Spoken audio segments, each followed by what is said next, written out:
Hey, 4C divers! Thank you for tuning in. If you are listening in, give us a thumbs up, give us a hello in the comment section. Let us know where you're listening in from. Are you here in Florida? Are you outside of Florida? Somewhere in the States, somewhere outside the States? I know that our guest presenter is in the Bahamas. Everyone say hi to Chell. Hi, everyone. All right. Thank you for tuning in. We have a fantastic presentation tonight. It is September, which means it's Shark Month at 4C. Woo! And tonight we have a fantastic presentation about hammerhead sharks.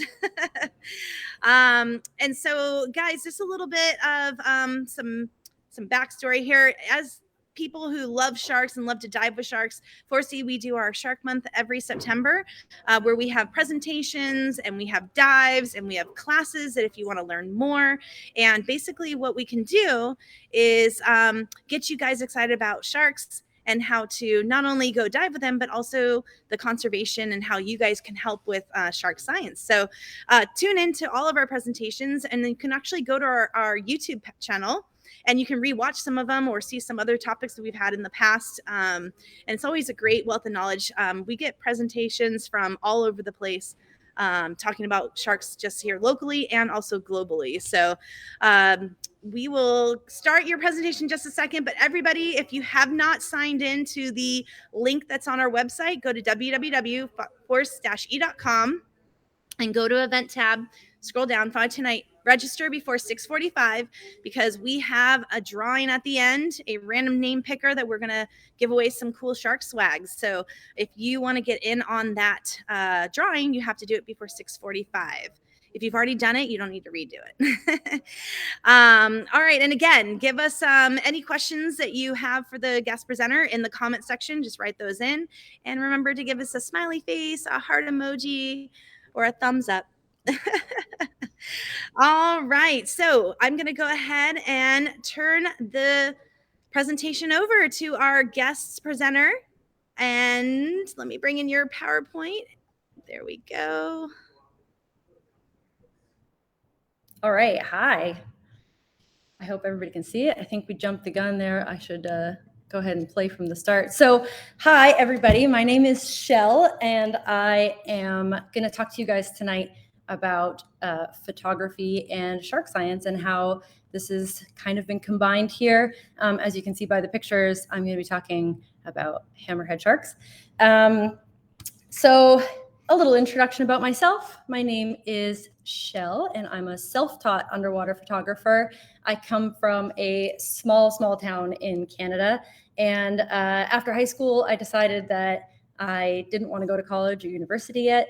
And I decided to travel. So I went to Australia, and I was a nanny there for a little bit. But I was actually terrified of the ocean completely, and I had a very huge fear of sharks, so that's kind of ironic. But I was given a gift by my nanny au pair family that I lived with to go snorkeling with whale sharks in Ningaloo Reef. So my next picture is my very first underwater selfie, which I think is hilarious because I look like a total goober, but it's kind of special to see this picture because this is kind of a very defining moment in my life and my career. And I'm sure most of you guys, if you're divers or snorkelers or anything, you kind of have a similar kind of moment that was very special to you. So even though I look ridiculous, I still thought it was funny to put in there. But this moment was kind of just before I did this snorkel with whale sharks. And after I did this snorkel with whale sharks, of course, I'm just learning how to use a snorkel. And it was very bizarre to just jump in the water with these huge mouths coming at me. But I realized that I was obsessed with sharks now, and I really wanted to see a real shark. So I went swimming or snorkeling on the reef at sunset, and I saw a little white tip reef shark go by me. And there was no Jaws theme song, and there was no nothing scary happened. And I had this instant like fear to fascination kind of cliche moment where I became obsessed with sharks. So I included these next pictures. These are my very first underwater shark pictures to go along with that amazing selfie from before. As you can see, my framing is non-existent, and none of these pictures are very good, but I wanted to add them because it's kind of funny to look back and see kind of the very first time that you did something and then how you've kind of progressed from there. So yeah, those are my first shark pictures. And a little bit after that, I went and got my scuba, my open water certificate, and kind of, I'm sure, like I said, like, people get the bug for diving. And after that, I decided, yep, this is my life now. And I became an open water scuba instructor. So I spent several years traveling around, pretty much around the world, diving, teaching diving, working as a dive master. I did some cold water diving. You can see I was having a little face off with a sea lion there. But in my heart, I was always obsessed with sharks, and I really loved photography. So I wanted to be able to somehow work with sharks and keep doing diving and photography.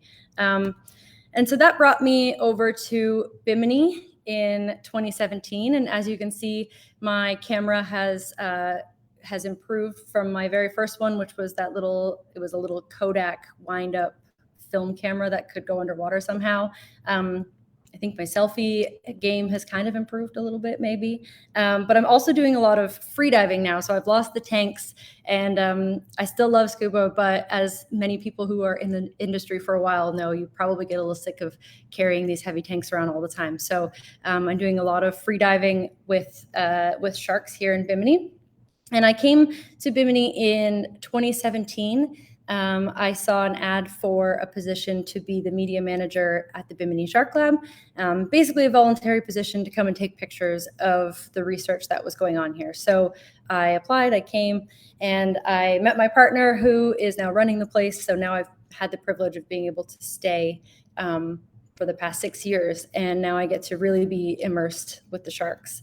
But a little background about the Shark Lab. So this will be brief because I could probably do a 40-minute presentation just on the Shark Lab alone. But it was founded in 1990 by Dr. Samuel Gruber, and he is pretty world famous in the shark world.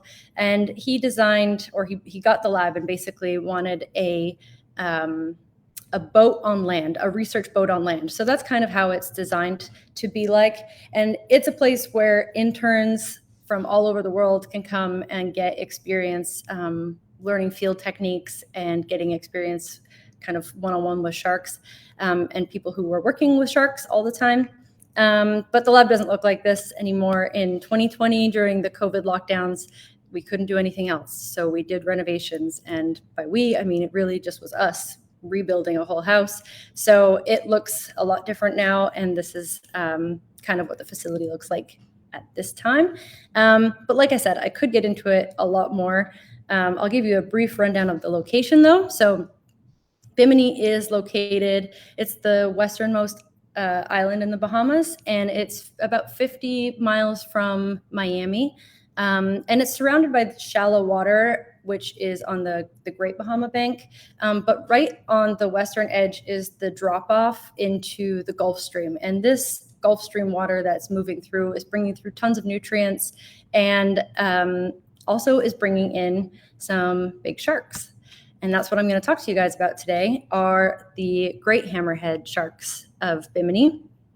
And if you've ever seen, I don't know, any documentary about hammerheads, any BBC, any Nat Geo, Shark Week, anything that has great hammerheads in crystal clear blue water, it's filmed here in Bimini. These sharks are famous now.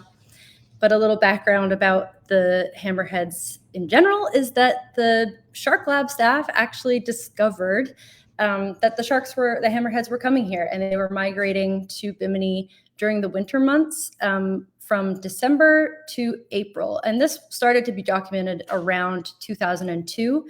In our database, we have pictures from around 2005 of great hammerheads that were coming in.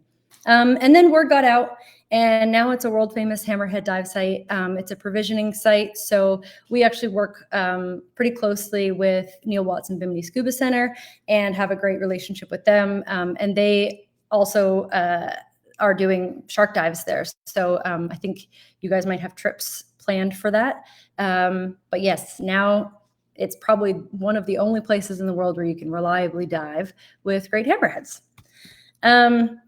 So after the discovery of the sharks coming in, a lot of projects were developed.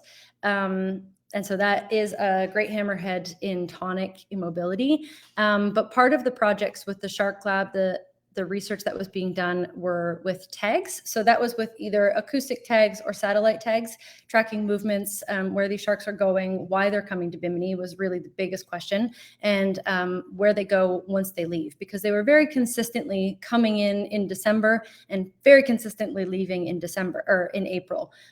So we wanted to see where they go and kind of what they're doing in the meantime. So a hammerhead, when we catch it at the Shark Lab, we have a workup plan, which is 15 minutes from the time the shark bites the hook to the time we release it. And 15 minutes can go by very, very fast. So you can see in this other picture, the shark, she's rolled over in tonic immobility and is getting blood drawn, an acoustic tag surgery, and also an ultrasound, all at the exact same time to kind of make sure that everything is happening as fast and safely as possible, because we want to make sure that we don't stress out the shark so that she has a good chance kind of when she's released. So one of the cool things, though, that we got to do with these sharks is get ultrasounds. We have an ultrasound probe that can go in the water. And we were determining that almost half of the females that were coming in to Bimini every year were pregnant. So understanding why they were coming to Bimini and why some of them were pregnant, we were kind of trying to piece this story together. My next clip is not one of the Bimini hammerheads, but it's cool, too cool not to share. So this is an ultrasound footage of a baby little great hammerhead shark. You can see its cephalofoil on the top and her little tail swimming around. This is one of our sharks in the Florida Keys that we caught and worked up, and that's part of a research project going on right now. But yeah, how cute is that to see its little face? Most of the time when we were taking an ultrasound, you would generally just see what we call like a steak. It's just a cross section of the little baby shark's body. So that was a very special piece of footage for us to see. Okay, so how is photography and sharks and science combined? So here's kind of where I get to come in and help a little bit. It was a little unexpected that I would be able to kind of contribute so much to this project. But this is a Hammerhead ID project that the lab has started over 10 years ago. There's been many, many contributors for this project. But it basically started with documenting all the new sharks that were coming in every year, and then also the sharks that were coming back every year. Every shark is named with either a Greek god or goddess name, and we have about 65 in the database at least from the last 10 years. So until recently, we had 10 pretty regular sharks that were coming back every single year. But I'm going to get into that a little bit later. So how do we ID the sharks as they're coming in? So first, to be able to ID them, you kind of have to know what you're looking at. So I included this little anatomy of the great hammerhead to show you a little bit what I'm going to be talking about. The cephalofoil obviously is that big T-shaped head, the hammerhead. And then I'll probably be using terminology like trailing edge and leading edge for the fin. But yeah, you guys can have a little look at that first before I move on to it, just so that you get an idea of what I'm talking about. Okay, so when we are diving or free diving with the sharks, we are going to get pictures of them, and then all of this kind of IDing happens in the review of the pictures afterwards. So we use fin notches and bulges to ID on mostly the first dorsal fin, but also we use the second dorsal fin. And dorsal fin identification is very common around different species. So great whites, tiger sharks, oceanic white tips, but even dolphins are photo ID'd with different notches and stuff on their fins. And it's very unique. They'll have unique notches and markings, but the only thing with this type of ID is that an injury can happen and can kind of change a little bit the way that the fin looks. So it's not perfect, but it is a really great way to be able to ID. And like I said, we also are using the second dorsal fin. So this is another shark, and she had a very easy to ID from a distance because on her second dorsal fin, it was frayed. You can see the little notches on that one. And then this is another one using the second dorsal fin. She had a very distinct kind of curve notch on that as well.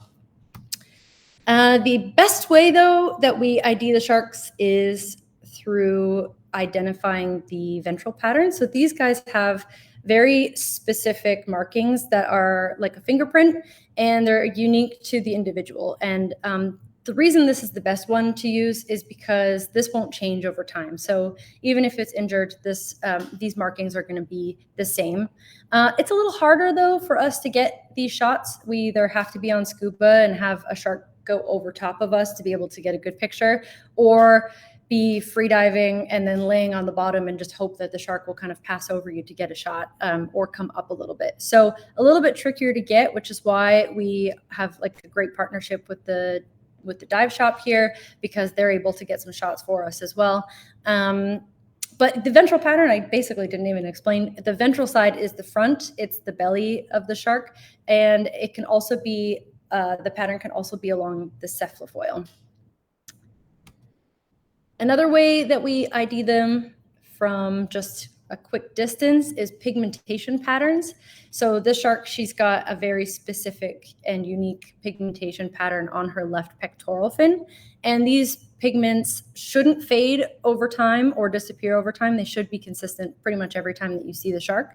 And the pigmentation can be blotches that are found anywhere along the body as well. So this shark, her name's Gaia, and she's got this little blotch that's over her left pectoral fin there.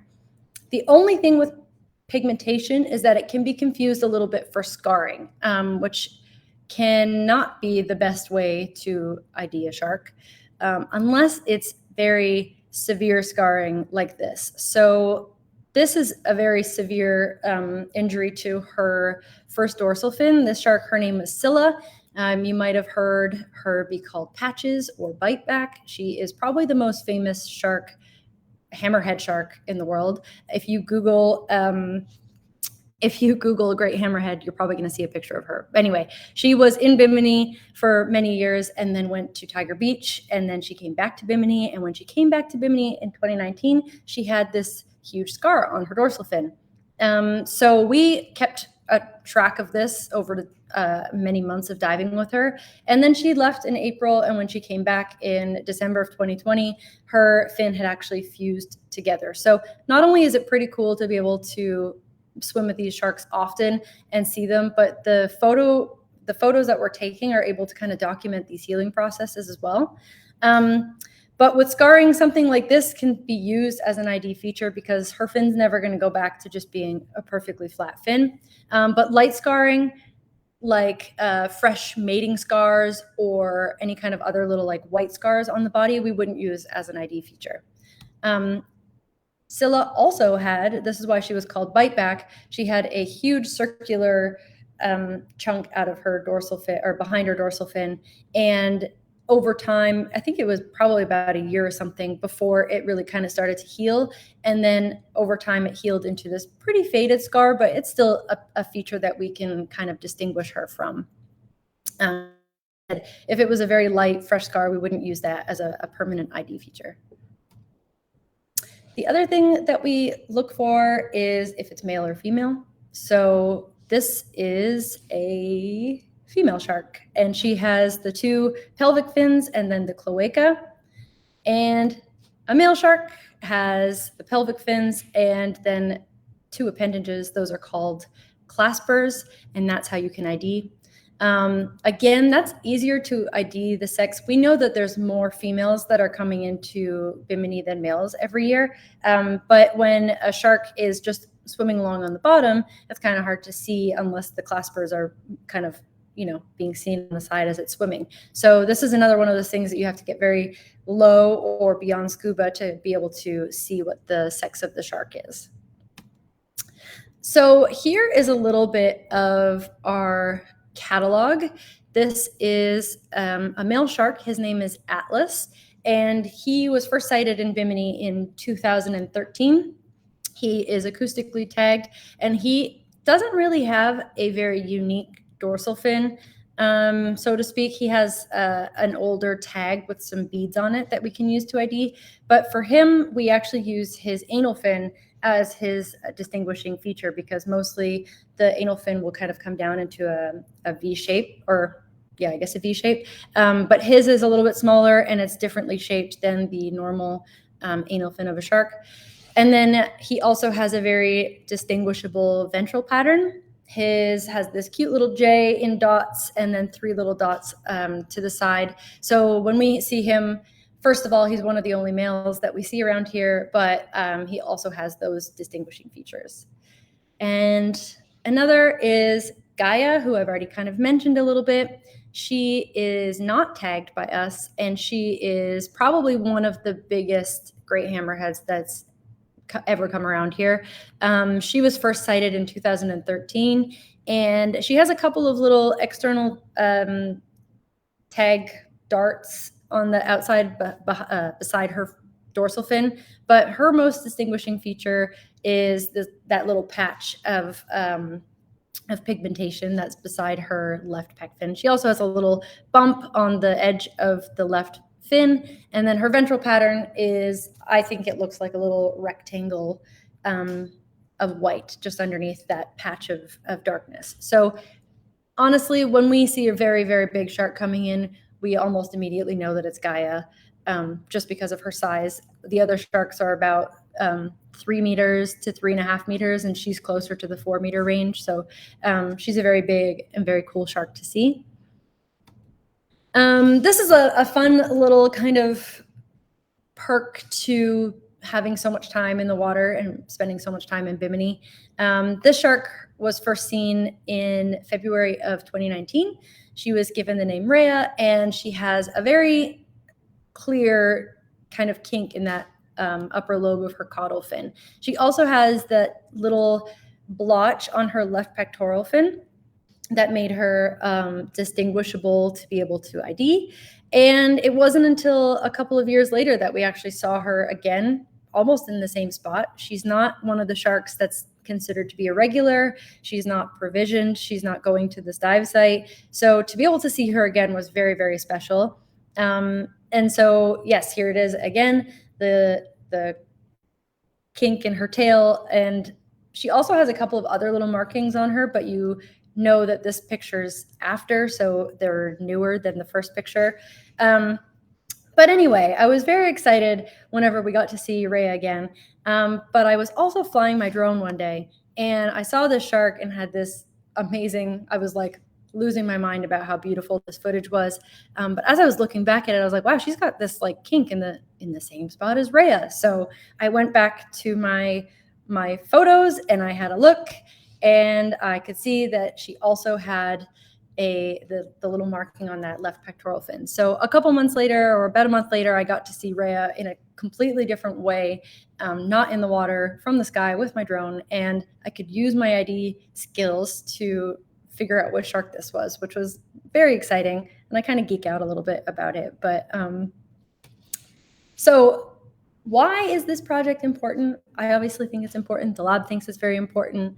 For the photo ID, it allows us to track individuals over time. Obviously, like, this has been going on for a while, but sometimes tagging isn't possible. So you can see this picture. This is Gaia, first in 2013, and then 10 years later, a picture that I took of her just earlier this year. And it's amazing to think about how many people have been in the water with Gaia over these 10 years. So being able to kind of keep tabs on her, even though she doesn't have any kind of tag, is very, very important and very special for us. And I think it's built a lot of a connection between people and the sharks. We get to learn their individual behavior traits. So the more time that we're spending in the water, we can even kind of talk with the dive shop and, get any kind of like insight on how their behavior has been this year versus last year. But it allows us to learn that. And then we can also advise when we have new people coming in the water what to expect. So Gaia is pretty chill and laid back. She'll just swim by you. But another shark, Amphitrite, she was crazy, but in a great way, where she would go right over your head or like bump into your camera, and had a much bolder personality. So learning these behavior traits and kind of understanding their personality is a great way to build this connection, which is probably the most important part, because it's said a lot, but we protect what we love. So when you go on a dive and you see the shark and you hear her name is Gaia and you hear that she's been here for 10 years, you're more likely to care and want to do something to protect her than maybe if she was just shark number 00123. So by having the names, the personality, and kind of giving people a little bit more of a connection with these sharks, we hope that it will lead to more conservation or just more interest in conservation methods. I think it's very cool that 2013 and 2023 we're seeing this exact same shark, and she's amazing. So kind of a little bit not great, but there are some threats to great hammerheads in this region. Obviously, around the world, they're listed on the IUCN Red List as critically endangered. That's globally. We have a good population in the Atlantic, but there are definitely some causes for concern. In the Bahamas, they are protected by the Bahamas Shark Sanctuary, which was established in 2011.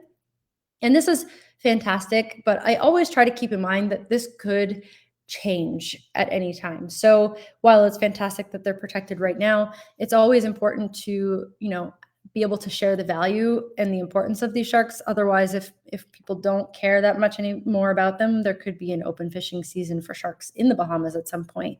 But these are also a very highly migratory species. So like I said, they're coming in December and then they're leaving in April. And when they leave the Bahamas and the Bahama Shark Sanctuary in April, they're moving back to Florida and up the Florida coast, all the way up sometimes to North Carolina. So these sharks are moving a lot, and they're going all the way up and then coming all the way down back on the coastline. And unfortunately, they're not protected in U.S. federal waters. So great hammerheads don't have any idea where these arbitrary lines are. So when they're in the Bahamas, they're safe, but just a few miles outside, they're not safe anymore from any kind of commercial fishing or recreational fishing, which is either targeted or as bycatch. So unfortunately with that, people can easily just go from Miami and go shark fishing 3 miles away, which is kind of very concerning for us, especially when these sharks are definitely going in those patterns. And, targeted sport fishing is a thing. You just have to look at like a Instagram profiles and you can see hammerheads being strung up. So it is a real thing, and it is a real concern. And hopefully there will be, more push to protect them, kind of a little bit more wide range than just in the Bahamas going forward. But to talk about that is to also bring up our missing sharks. So like I said before, we had about 10 of the hammerheads we had 65 in the database, but 10 were pretty much consistently coming back every year. And Scylla was one of these sharks. She was the one that went from Bimini to Tiger Beach, very, very famous and popular there. And then she came back to Bimini. But she was tagged and she was around. It was amazing. We had her for like a great season. And then she went on her migration and went up the Atlantic and hasn't been heard from since being in South Carolina. So because she has that tag, we have a cooperative array where there's listening stations for the acoustic tags. And typically, if the shark was going all the way up to the Carolinas and then coming down, these pings would be kind of registered all the way back down. But her last ping was July 12th, 2021 in South Carolina, and she also was not visually seen again. But obviously, we hope that she's okay, but it is a little bit of a reality. Another one of our missing girls is Nemesis, a super, super, super cool shark. She was also tagged and went from Bimini, did her migration, and it looks like she was on her way back to Bimini on November 16th was the last time that her tag was detected anywhere, and she was not seen again and hasn't come back. And then we have Medusa. And so, like I said, the Bahamas is a shark sanctuary, but sometimes you never really know what happens. Medusa was tagged and was around for a few months, and then that was it. Nobody saw her anymore, and she wasn't coming back to the provisioning site. And her last detection was in December of 2020, just on one of our receivers around Bimini. So, yeah, always have some hope for them, but it is kind of a stark reality when, about 7 of your sharks go missing. We only have 3 that have regularly started to or been coming back. So when 7 go missing in the span of a couple of years, it's pretty concerning for us. Ways that you guys can help. So, of course, you can support NGOs and research organizations. The Shark Lab's not the only one that does research on hammerheads, but we are the only ones that do research on the Bimini hammerheads. So any kind of support, donations will obviously be very helpful, but you can also donate time and expertise. And I say that because I never went to school and I don't have a degree in marine biology, but I was able to take a couple of great pictures. And so my expertise could be used in a way that I never really thought would be helpful to or contributing to science. So you never really know. You don't necessarily have to be a marine biologist or something to be able to help with protecting sharks. You can also sponsor tags. I have the link there if you guys want to go have a look, thesharklab.com/shark tags. And we have acoustic tags and also satellite tags that can be sponsored. And those will go into sharks, and then you get a adoption certificate. You get to name the shark and then see where it moves around. But also you can just spread the word. So you can share social media posts about sharks and shark research, or you can get a virtual speaker to come into your classroom with our Request a Speaker program, and a scientist or one of our interns who is learning all about the science can kind of go into your classroom or into an event and speak about the shark science.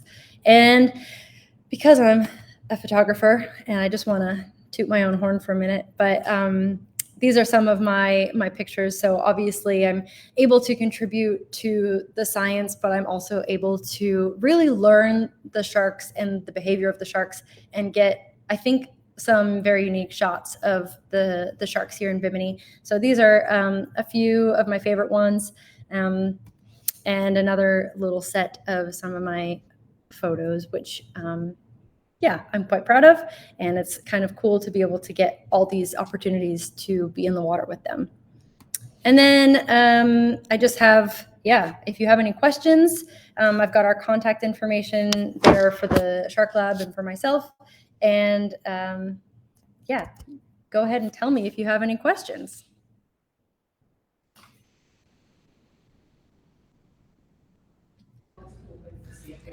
All right, good job. What a cool presentation. Did you guys enjoy that? We do have some questions coming from the audience, so I'm going to go ahead and ask those. But man, you guys, check out those photos. Gorgeous. Thank you. I actually reached out to Shell because I've been following her Instagram, and the photos are just amazing. And actually, I was going to ask you, if you don't mind, I'm going to show everybody just something you posted the other day on your Instagram, and I was going to have you maybe tell us about this video. Sure. So I'm going to bring it into the stream. Hold on. Okay. All right, let's see. So if I solo, then we can see it. There we go. All right, here's your Instagram. So Shell, what's this video of the hammerhead on the surface here? So Oh, I guess it's a little. So that's Queen. She is big. She's a big, big shark. So sometimes with the hammerheads, like with our groups, we'll go out and we just free dive with them. We don't really do the whole like scuba system with our crew. So we do what was is called like a little cookie, and we'll bury like a little tiny piece of bait in the sand, just to kind of keep the smell around for the sharks. But Queen, she's over 4 meters, and that nurse shark is probably like, I don't know, maybe close to 2 meters. And I just thought the scale of her was kind of incredible. But uh, on the bottom, some of the nurse sharks ate that little cookie and she could still smell it. So she was kind of like angry, I guess. And she came like bounding up to the surface and did a couple of like spins around with her fin breaking the surface, chasing the nurse sharks. And I just happened to catch that moment where that nurse shark looked like it was in the wrong place at the wrong time. And it got a little fright. But isn't she big? She's gorgeous. And this is a slowed down version of the video. So this is all happening really fast, right? It was happening really fast. Yeah, she was bouncing around. I mean, so like obviously safety is very important for us. So when a shark is kind of bouncing around or acting a little bit like different than normally, we'll usually get people out of the water, especially if it's like a bull shark or if there's a tiger shark around. But we were all kind of very experienced in that group. And so she went down, looked for her cookie, came back up, and then very fast was like swimming in circles and going down and coming back up. And we were all like, okay, let's get into a little group together. But she didn't care about us. She was more just like, it was almost like she had this, like she knew it was the nurse sharks. And Yeah. sometimes they're a real pain in the butt. So like we didn't mind because they need to learn the lesson. So are females typically larger than the males? I think they're wider. They're a little bit girthier than the males are. The males that we've had come in, all of them have been really skinny, the ones that I've documented. I'm not really sure why, but yeah, like Atlas is very long. He's 325 centimeters, so he's longer than some of the females, but he's narrower. So maybe it's just the way that they're like, with their reproductive thing. But the biggest ones that we've had are females. We haven't had a male that's come in and been close to 4 meters. So I can't really compare or say that there aren't any, but definitely the females here are the big ones. Does every hammerhead that comes in that you see, they all get names, right? But do you put like little spaghetti tags on everybody, or is that just on certain ones? There was a project kind of before where instead of catching them, there was like a little pole spear that had the tag. And the thing with hammerheads though is anything that's external and kind of like soft, they can roll. I don't know, in my video, the drone video, it was on its side. So they can tilt to this 45-degree angle to save energy. And but what we've seen is that they kind of will roll and rub stuff off their backs. So they did some of those like old tags are the old spaghetti tags, the dart tags, but they just like roll so much on the ground that they just break off. So for us, the best thing is being able to get an internal tag in them. Okay, so that was one of the questions. Which ones do you prefer? You like the internal tags because then you can put transmitters down on the bottom of the sea floor, and anytime that animal swims by, it's going to pick up that animal's tag so that you know it's in the area. Yeah, and so what's really cool with the acoustic tags is that it's a collaborative array. So we have 65 receivers around Bimini, but all up the coast of Florida and even like by Texas, like there's acoustic receivers for fish, for sawfish, for like tuna, whatever. There's a whole bunch of different animals that get these exact same tags. They're Vemco tags. And so anytime that we use those, we get to also kind of like be using the receivers that are elsewhere. So when we can get one of those tags in, the battery life is 10 years. And we also can kind of see where they're going outside of our like small range here. And I mean, yes, it is invasive because you have to implant them, but like doing a dorsal tag, you have to really drill into their fins. And then when they fall off, they got these, holes now. So, and it's not that pretty looking anymore. So I think your preferred method is to get those pit tags in. The acoustic tags, but the satellite tags, they do serve I mean, you can see in the picture that's the fin, the fin feel pretty amazingly. That like it obviously it's a concern, but they can provide such important data for immediate kind of use. So we've actually had some sharks that had both tags, an internal acoustic tag and an external satellite tag on the fin. And that satellite tag lasts for 4 months, but this was for a tiger shark, but it went all the way up to almost Canada. And then the satellite tag died, but because she had an acoustic tag, we lost that satellite transmission, but then a few months later, she was picked back up in Bimini. And without having both those tags on her, we wouldn't have known that she did this enormous migration route. So with science, I think there's always, the pros and the cons of stuff, but to get some kind of like incredible information for it, it's worth it. And we only put those tags on bigger sharks that can have a fin that can support it. And so, to be able to put the tags on these sharks, you guys are catching them. Mm-hmm. And what is a way to minimize the stress? I know that you kind of showed what you guys did, yeah. But how to minimize the stress in case like somebody hooks one when they're fishing? Yep. So that's a great question. So hammerheads, they have they're very susceptible to stress and post-release mortality. And it's being studied by other researchers as well with recreational fishing. But for us and for other researchers, I think the time frame is trying to be 15 minutes max. And for like long line fisheries, we've worked with some other people who have done stress, like with blood, checking the stress levels. So that's a big lactic acid buildup that they get, which is pretty fatal most of the time. And so for us, that 15-minute mark we know is a pretty good window where they're not building up too much lactic acid and they can recover afterwards. Anything over about an hour on a hook is going to be such a big amount of stress for the shark that they have a 50% survival even if they're released. So yeah, for when we get hammerheads, pretty much anytime that we're fishing and we're specifically looking for hammerheads, or we're watching like a buoy or something on the surface, and if it starts moving around in a different way, we pretty much go immediately to go check it. Like, I think for all of us, we're doing this because we love sharks. So like, yeah, our hearts are really in it. We really want to make sure that nothing bad happens to them and do everything possible. It's kind of like I would do anything to save my dog, and I'm going to do anything to make sure that the sharks are okay. So that's kind of like, we just go with really what we know from science is that 15-minute mark.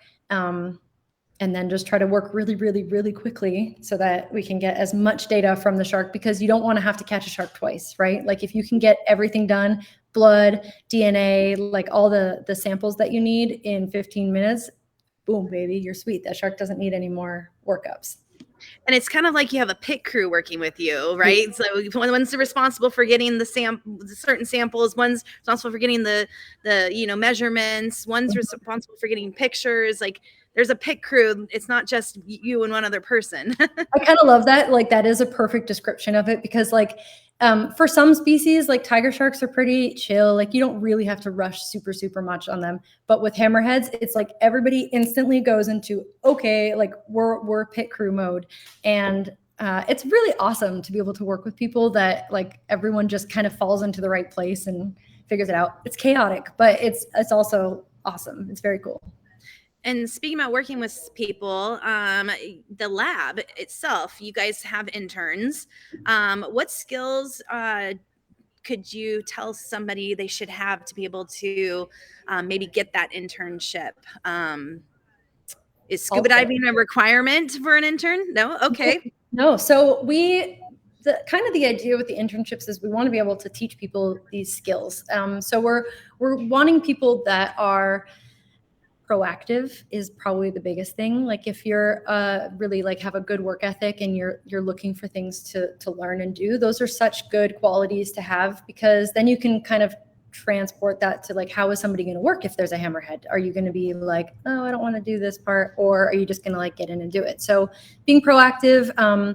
And our internships are kind of unique. People are living in a dormitory kind of style, so you have to be able to have good communication skills and work well with others, have good team skills.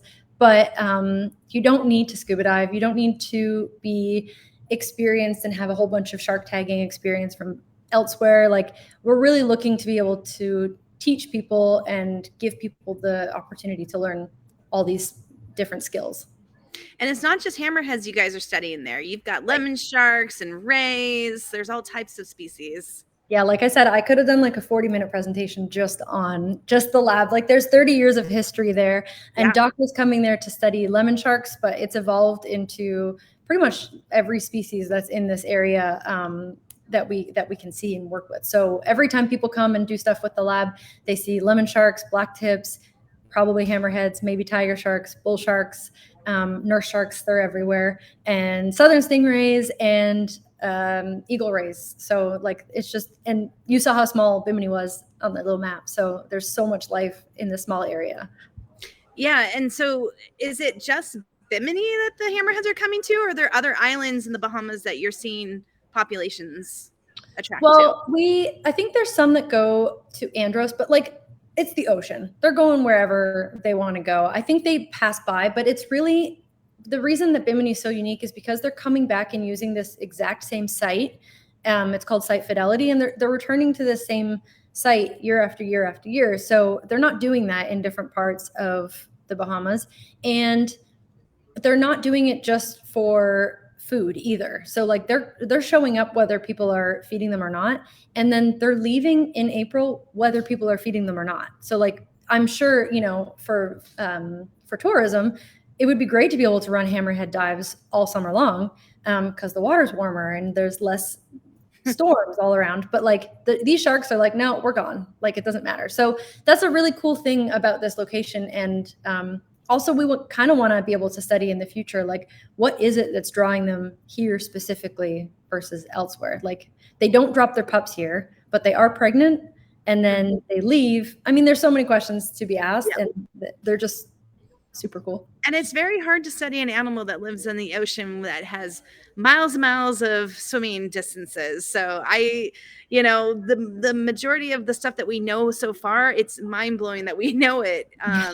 Of years and years of people, scientists researching. I mean, gosh, there's so many scientists that aren't even here on the planet anymore that started studying these guys. I know, and yeah.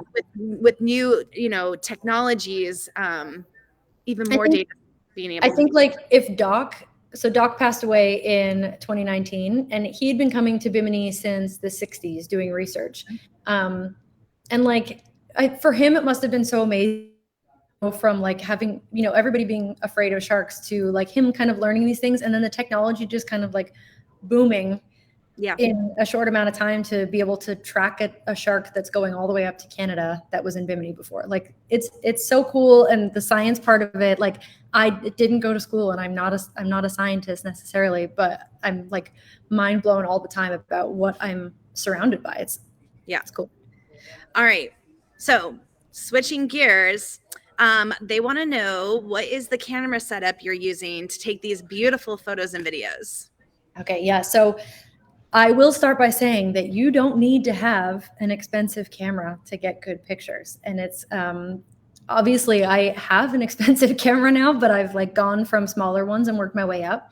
The best thing that I always suggest to people and people that are scuba diving is be very comfortable and good in the water before you put a camera, because that, even for me, like the very first time I was a scuba instructor with like a few thousand dives, give me a camera with strobes on it and I'm like, all over the place. So you don't need to have something fancy, but my fancy camera is a Sony A7 IV, and I just upgraded from a Nikon, an older Nikon D7200. That was my first SLR, like big, beefy camera.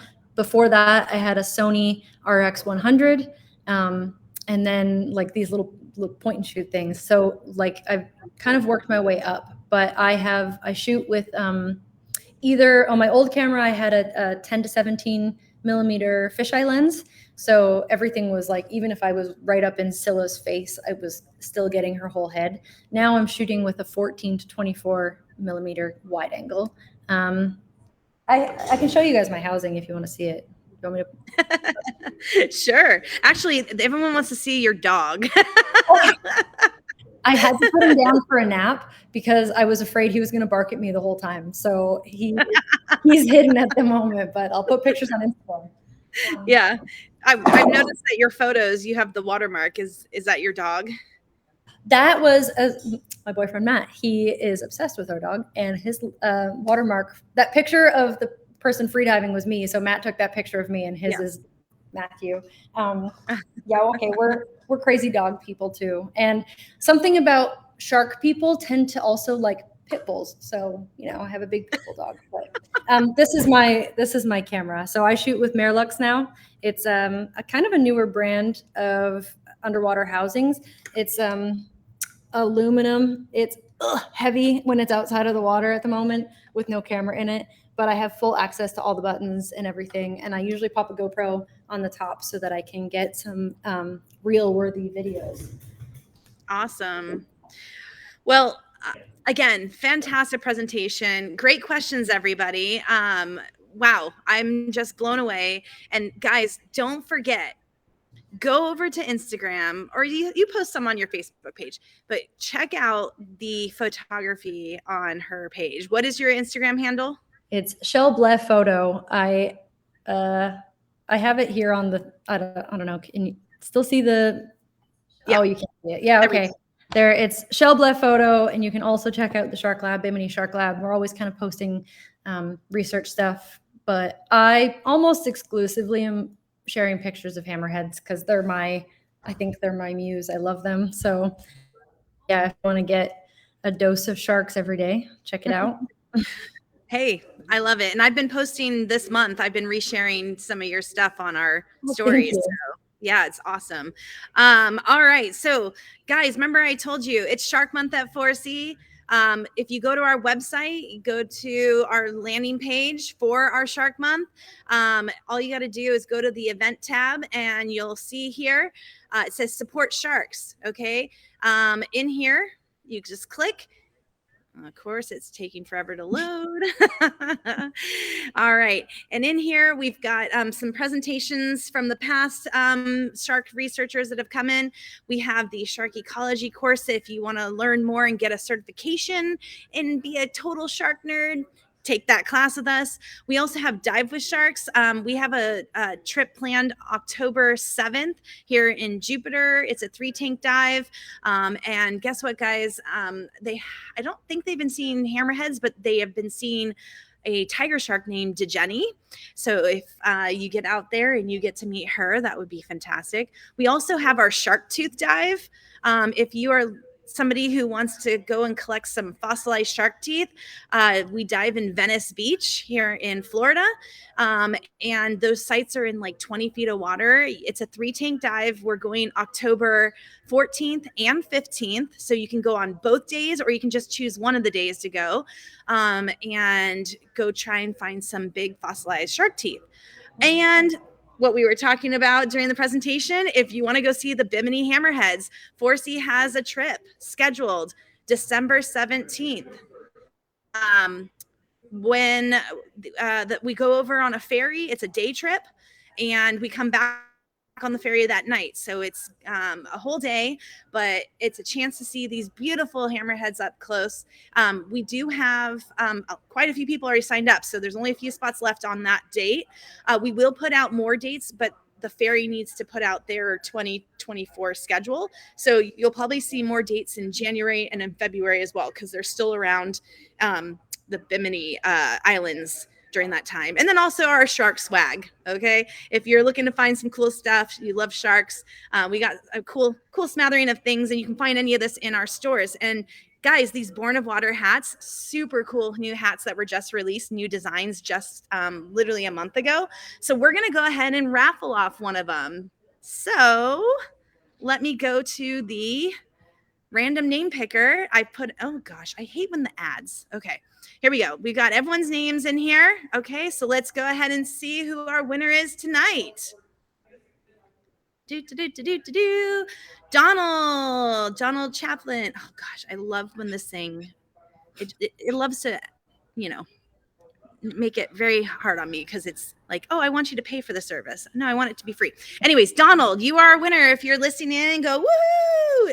I will send you an email about how you can get your hat. And guys, if you have any questions about the Bimini Hammerheads, give us a call and contact Shell. And we hope to see you guys in Bimini, hopefully. Thank you very much for having me tonight. Awesome. All right, guys. See you later. Thank you guys. Thanks for listening.